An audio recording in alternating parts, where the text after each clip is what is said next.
Work on your philosophy. Work on your attitude. Work on your personality. Work on your language. Work on the gift of communication.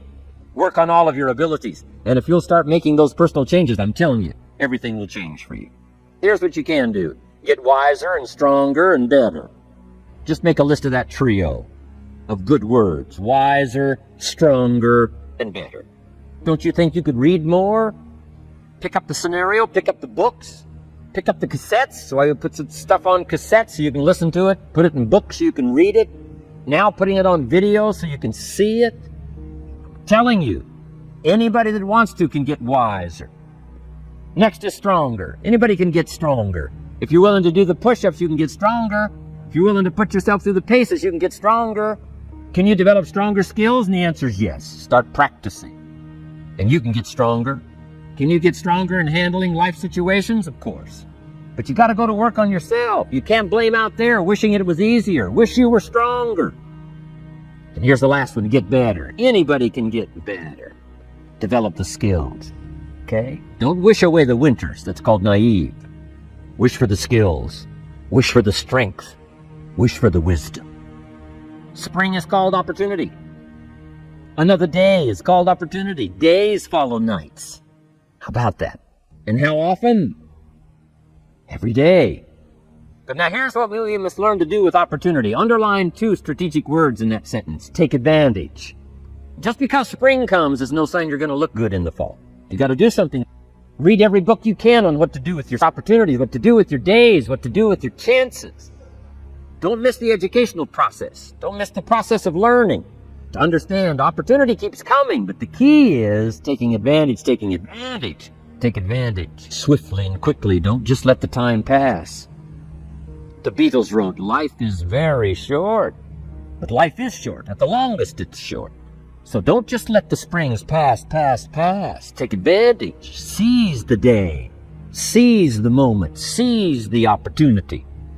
That's the key. We must take personal responsibility. No complaint. And here's the next one. No apology. The best of human maturity is no apology if you've done well. And no complaint if you haven't. Knowing that's where the answers lie. Within.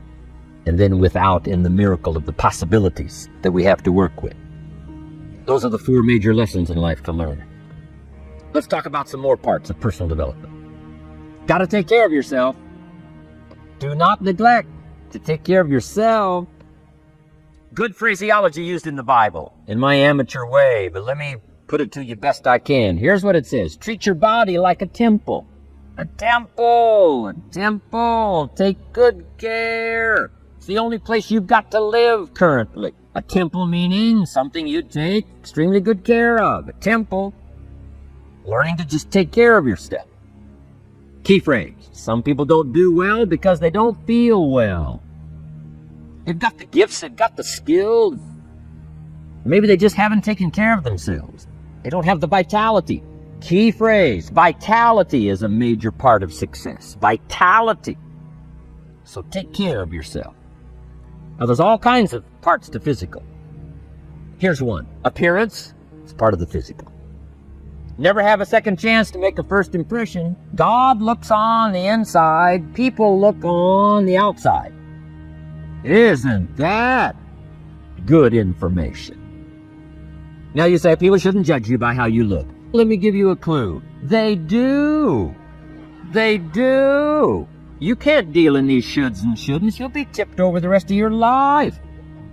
Now, of course, when people get to know you, they'll judge you by more than what they see. But at first, they're gonna take a look. So, here's the best advice I can give you. Make sure the outside is a major reflection of what's going on inside. The physical side. A few minutes a day, stay healthy. A little bit of nourish, a little bit of study on nutrition. I do happen to believe that human beings are more than just an advanced life form. An advanced species of the animal kingdom. I do believe humans are a special creation. That's just my personal belief, and I don't ask you to buy it. But here's what I do ask you to buy. If you do believe in spirituality in any manner, here's my best advice. Study it and practice it. Do not neglect your values. Do not neglect your virtues. If you do believe in spirituality, my advice is study it and practice it. Don't let it go unstudied. Don't let it go unnourished, if you do believe. That's my best advice on the spiritual side. Part of this personal development challenge is to develop mentally. Learn, study, grow, change. It's what schooling is all about. And the human development takes time, incredible amounts of time. The little wildebeest in Africa, guess how much time it's got as soon as it's born to be able to run with the pack so it doesn't get eaten by the lions? Guess how much time it's got? A few minutes. As soon as the little wildebeest is born, tries to stand up, it falls down. Its mother nudges it, gets it to stand back up, falls back down. Finally, on little shaky legs, it tries to nurse. Mother pushes it away. She moves away, so it can't nurse. Why? It can't nurse now. You got to develop some strength now. The lions. Falls down, gets back up, tries to nurse. Mother pushes it away. No. You got to get these legs strong. How much time have we got? Not much time. Not hours. Not days. Minutes. But the human baby, after 16 years, we're not sure. But unbelievable amount of time. So it does take time for personal development. It does take time for spiritual development, physical development.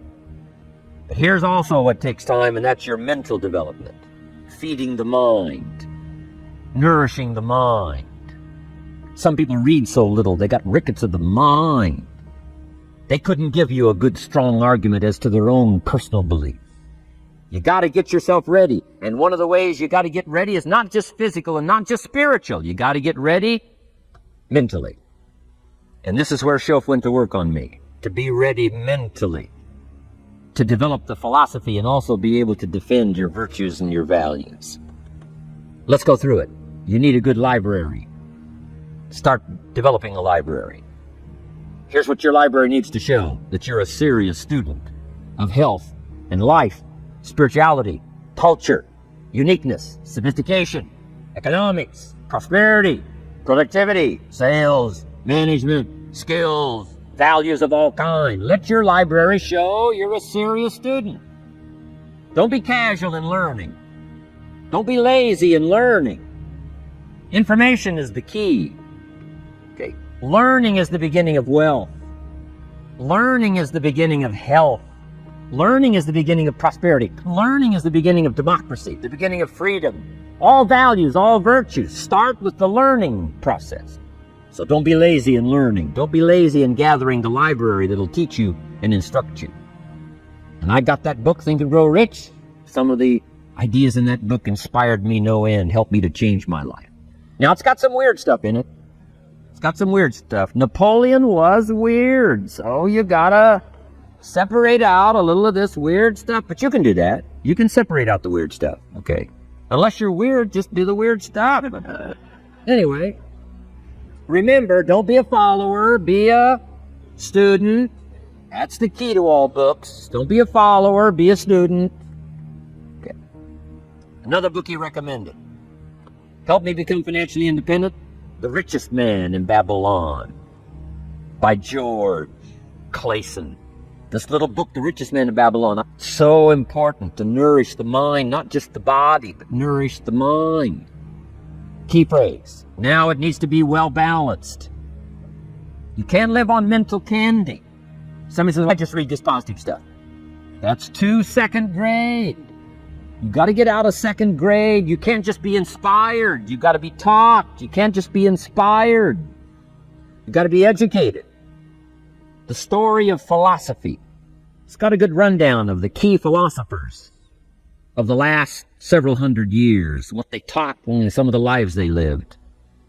You might find it a little difficult, but hey, you can't just read the easy stuff. Key phrase to add here in parentheses, don't just read the easy stuff. You won't grow. You won't change. You won't develop. tackle the more difficult stuff. Novels are good. Sometimes an intriguing story keeps our attention so that the author can weave in the philosophy he or she is trying to get across. Ayn Rand was probably better at that than anybody else I could possibly think of. Feeding us her philosophy. Now, whether you agreed with her philosophy or not, you had to admit she was really good at getting it out there, weaving it through the story, in the dialogue and in the speeches and in the text. Fabulous. Novels are good. Now, here's a little personal advice. Skip the trash. Sometimes you can find something valuable in a trashy novel. I wouldn't go through it to find it. You can find a crust of bread in a garbage can, but I wouldn't go through it. Number one, you don't need the reputation. So, not enough time to read the brilliant stuff, the good stuff. Skip the trash. Really, my personal advice on personal development, becoming more valuable than you are. Next is biographies and autobiographies, the stories of successful people, unsuccessful people. There's some dramatic stuff, right? Over the last 100 years, it's been written, biographies and autobiographies. Here's one of the best, the Bible. The Bible is a unique book because it's got a list of human stories on one side of the ledger, another list of human stories on the other side of the ledger. One's called examples, and the other's called warnings. And here's what we've got to have on biographies and autobiographies, both warnings and examples. In the Bible, the example. Bible says, look at these people's lives, follow them. Follow their philosophy, follow their advice. Then we got the warnings, right? Don't do what these people did. They messed up their life and threw their life away. Vitally important, both sides of the scenario. Now, if your life story ever gets in one of those books, make sure they use it as an example, not a warning. Also, we need balance, both sides, balance, good and evil. Biographies, autobiographies. You need a book on Gandhi. You need a book on Hitler. One to illustrate how high a human being can go, and the other one to illustrate what? How low and despicable a human being can become. We need both sides of the scenario. Next, accounting. Gotta have a little, at least primary view of accounting. Kids have got to start learning the difference between a debit and a credit. Next is law. We all need, right, a little bit. You don't have to be a lawyer, but you got to know contracts, what to sign, what not to sign, backups, good advice, how to be safe rather than sorry. All of us need a little law, not a lawyer, but a little law, especially these complicated days. Everything's in court these days. I learned this the hard way. Company wanted to borrow money a long time ago, up in Canada. Company wanted to borrow some money. The bank said, well, yes, we will loan the company the money if Mr. Rohn will sign personally. And I wanted to play hero, and I knew the company could pay it back. $250,000. So I signed. No problem. Sure enough, within less than a year, they paid it all back. $250,000. I am now a hero. About a year later, this company gets into financial trouble. They go back to the bank and borrow this $250,000 again. I said, I hope my phone doesn't ring because I won't sign the note this time. Because I knew they were in trouble. I knew they were probably going to go bankrupt. My phone never rang. I'm off the hook.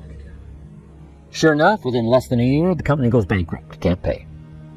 But I get this letter from the bank saying, Dear Mr. Rohn, since the company cannot perform its obligation and pay this $250,000, and since we have here your personal guarantee, would you please send us your check for $250,000? I said, hey, hold it.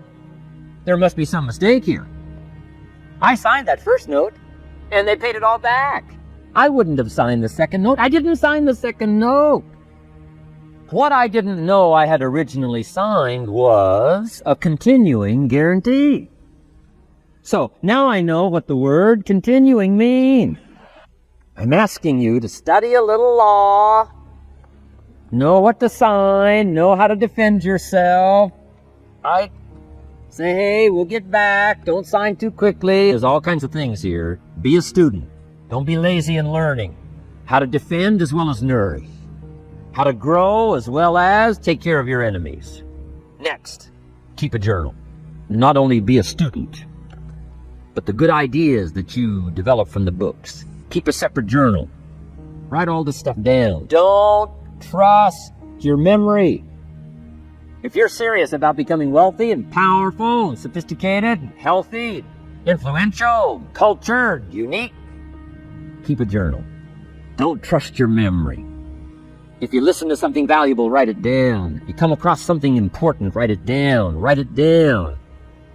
Now, I used to take notes on pieces of paper and torn off corners and backs of old envelopes and restaurant placemats and long sheets and narrow sheets and little sheets and pieces thrown in a drawer. Found out, best way, keep a journal. I've been keeping these journals now since age 25. It makes up a valuable part of my own learning, and it's a valuable part of my library. My own journals now form a good portion of my own library. The stuff. I'm trying to get kids to do like I do, be a buyer of empty books. Kids find it interesting I'd buy an empty book. Especially at my status in life. What did I pay for this thing? $26. Kids say, $26 for an empty book? Why would you do that? The reason I paid $26 is to press me, to see if I can't find something worth $26 to put in here. And I'm telling you, all my journals are private.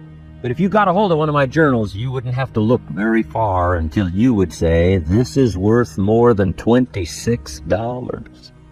I must admit, if you got a glimpse of Mr. Rohn's journals, you'd have to say he is a serious student.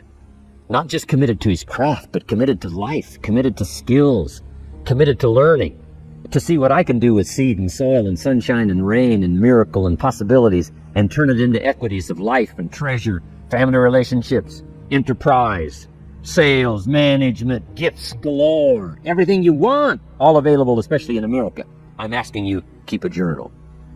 Repetition is the mother of skill. Read it one more time, learn it one more time, see if you can digest it one more time. Let it coach you one more time, let it teach you one more time. Let it inspire you one more time. Words are inspirational. The lyrics of a song. And not just read it once. That's why we put our stuff on cassettes, so you can go through it again. If you hear a beautiful song that does something to you, you don't say, that's enough, don't need to hear that again. No! Wouldn't you want to hear it again, hear it again, hear it again? Let it instruct you. Let it feed you. Let it teach you. Take you on wings of emotional journeys. Wouldn't you want to do that again? The answer is yes. That's what's so important.